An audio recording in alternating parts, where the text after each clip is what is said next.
So if you aren't picking up on this already, I think our next interview will certainly drive the message home that here in Cleveland and Bradley County, the arts in schools is truly a community effort. We're so happy now to be over at the Chamber of Commerce. Michelle Mummert has welcomed us over. She is the chair of the Arts in Education and Business, which is a committee of the Chamber of Commerce. Good to see you. Good to see you. So we've heard a little bit about you before having a chance to talk with you. Just finished a conversation with June Chase, who was very eager to champion the outreach that y'all do. But sounds to me, Michelle, like what you literally are responsible for is bringing truly the arts and all of its aspects into schools. Is that kind of right? Yes, absolutely. Our committee supports in-school residencies, performances, and going outside of school to plays and different activities through the Arts in Education grant program. So, okay, I'm sorry, go ahead. And that is directed by the committee, the Arts in Education and Business Committee.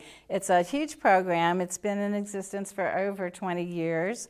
That program has been able to raise over $500,000 to put the arts in our schools and arts experiences for students.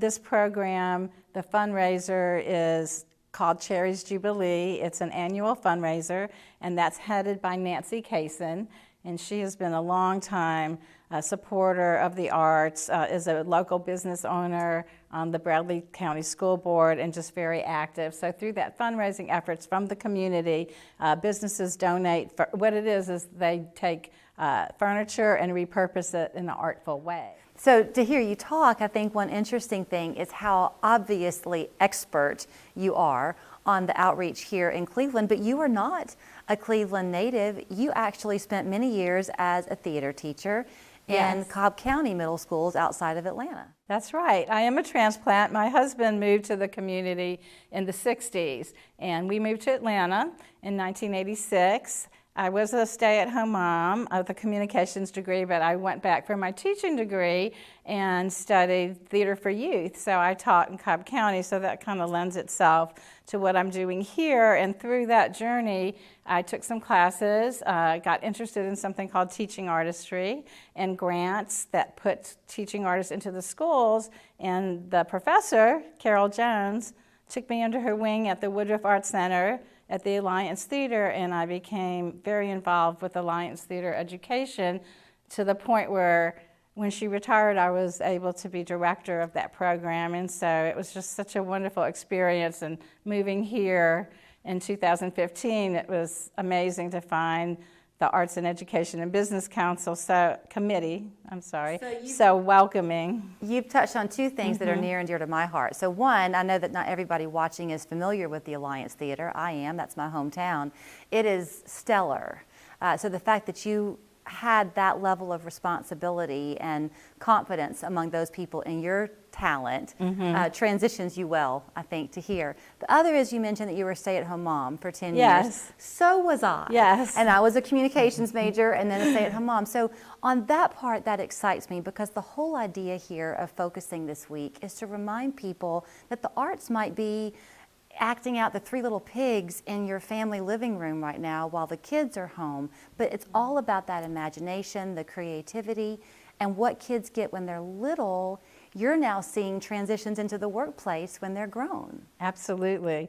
And we know that, art started at a very young age. There's a lot of research that talks about early childhood and how important it is to develop those literacy skills. So a lot of my work at the Alliance was about connecting the arts to developing literacy skills in the classroom, but they actually transfer into 21st century learning skills. So with the Arts in Education and Business Committee moving towards that, supporting not only education in the schools this year, but working on how can we support arts and business, those 21st century skills, collaboration, communication, critical thinking, and creativity are all in the artistic processes. So I think that this committee and the Chamber is poised to really support the Cleveland community into becoming a place that businesses would like to relocate. The workforce development will, raise that quality and just the quality of life for all our citizens here. Even while we're talking, I have to take a second and point this out. The backdrop mural that we have here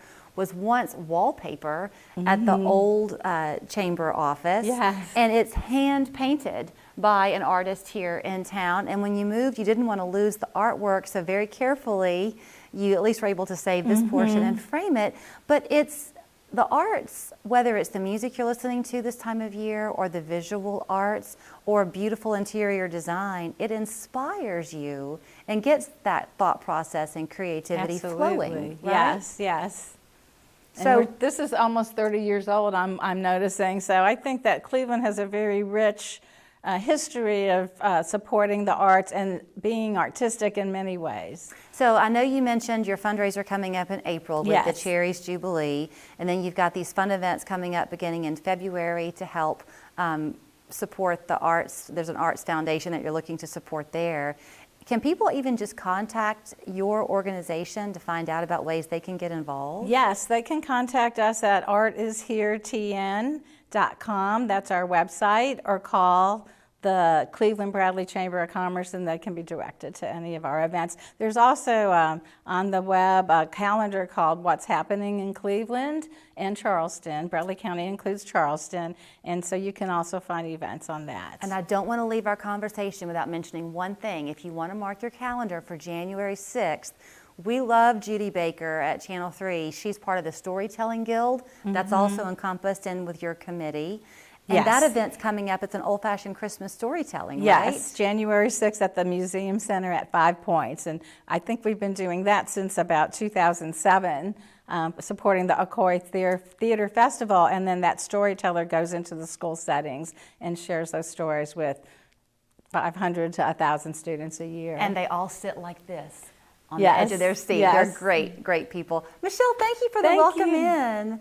So Arts is here in Cleveland, also on our show today. So as we go to our commercial, here's yet another performance from one of the talented groups of students here in Cleveland and Bradley County.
Thanks